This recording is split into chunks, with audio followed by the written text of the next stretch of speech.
வணக்கம். Welcome to அழகி channel. நம்ம சஷ்டி விரதத்துக்காக பூஜை ரூம் ரெடி பண்ணிகிட்ருக்குறோம். இப்போது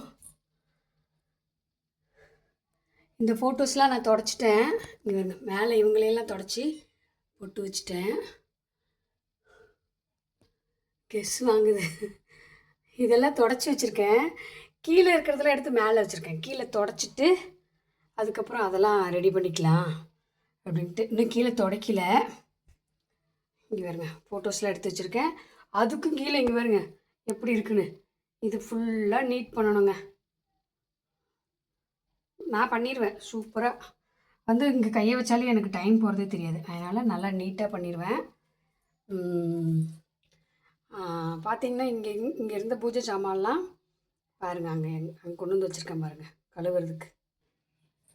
கழுவுறதுக்கு பார்த்தீங்களா எவ்வளோ பூஜை சாமானை நானும் குறைக்கலான்னு பார்க்குறேன். ஆனால் குறைக்க முடியலைங்க. இவ்வளோ திருத்த இப்போ கழுவி எடுக்கணும். ஆமாம், நமக்கு கம்மியாக இருந்தாலே போதும்.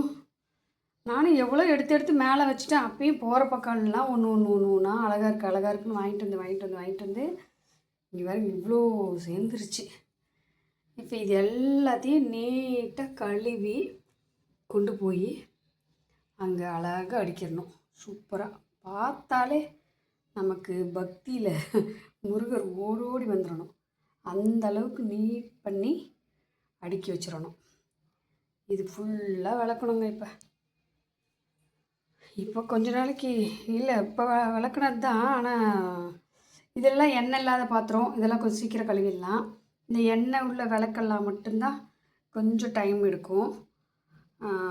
ஆனாலும் விளக்கிடலாம் அழகாக. சூப்பராக விளக்கி கழுவி நீட் பண்ணி பூஜை ரூமில் அடிக்கிறணும்.